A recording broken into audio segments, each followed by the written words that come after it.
Your Excellency, Giorgia Meloni, Prime Minister of the Republic of Italy, Excellencies, Heads of State and Government, Excellency Antonio Guterres, Secretary General of the United Nations, distinguished participants, ladies and gentlemen. From the outset, allow me to appreciate our host, Prime Minister Giorgia Meloni, for the warm welcome and hospitality afforded to us since our arrival. Excellencies, food is essential to the survival of well-being of more than 8 billion people that make up our global community. We find existence, nourishment, and enjoyment in food. Food is life. Yet, in a world of great disparities, hundreds of millions of people worldwide are undernourished and malnourished in some part of the world. On the other hand, we witness oversupply and wastage of food in some other part of the world. Climate change and environmental shocks are challenging biodiversity and destroying harvests. Even here in Italy, we saw the destruction it caused in the northern grape-producing regions. These trials are further complicated by the lingering impact of the COVID-19 pandemic, man-made and natural disasters, and growing population.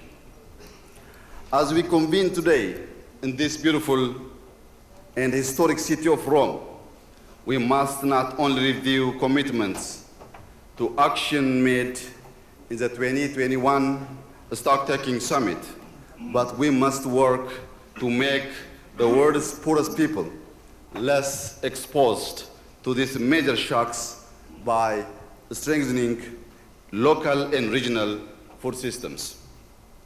Especially as we strive to meet food security targets set in the Sustainable Development Goals by 2030.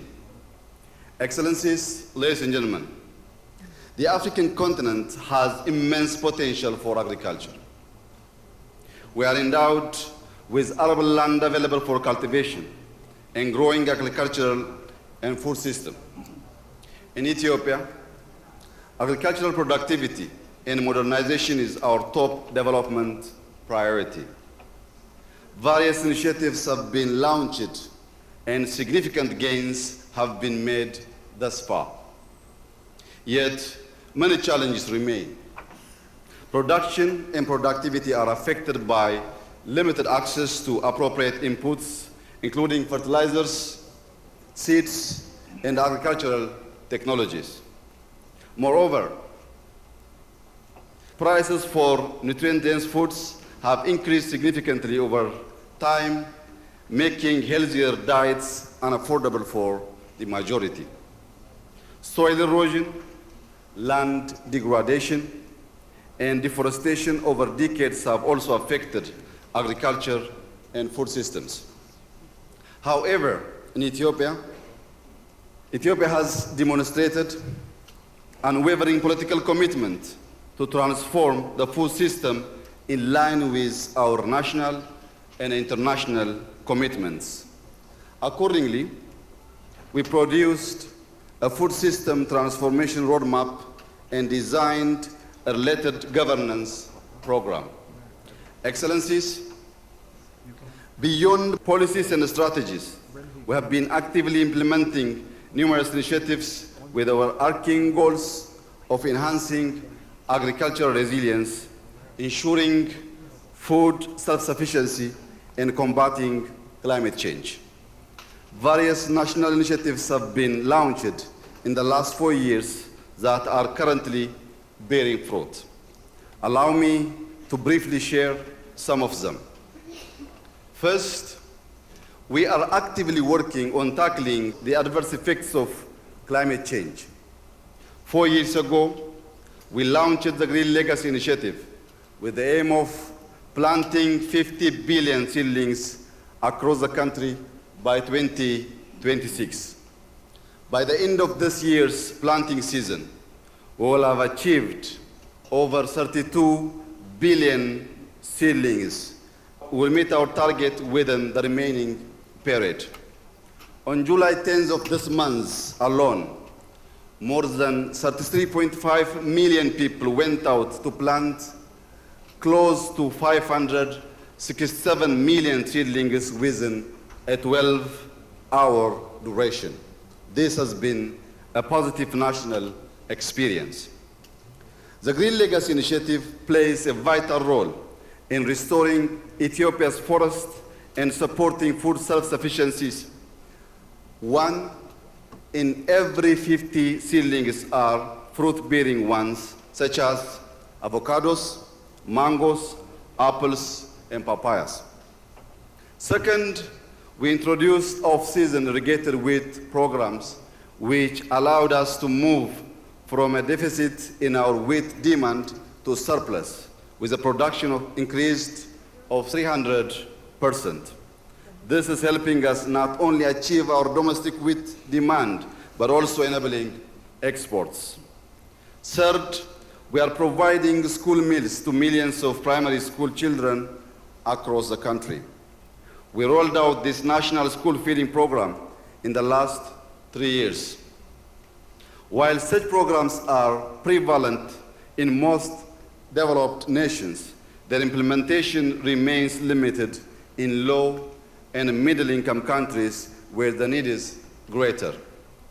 Fourth, we are actively promoting urban agriculture in urban areas by integrating agricultural practices into urban settings.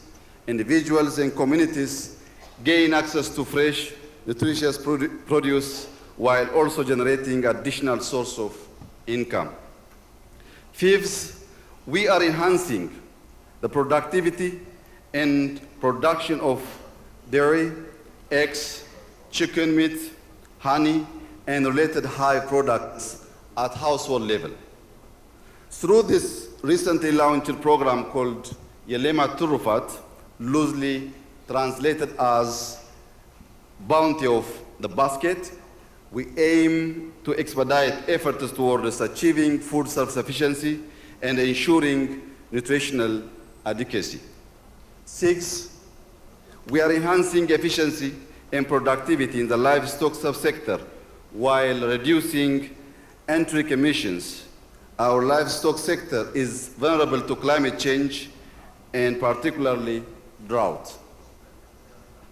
In response, we implemented a range of initiatives to foster sustainable livestock productivity and production while diversifying the source of protein.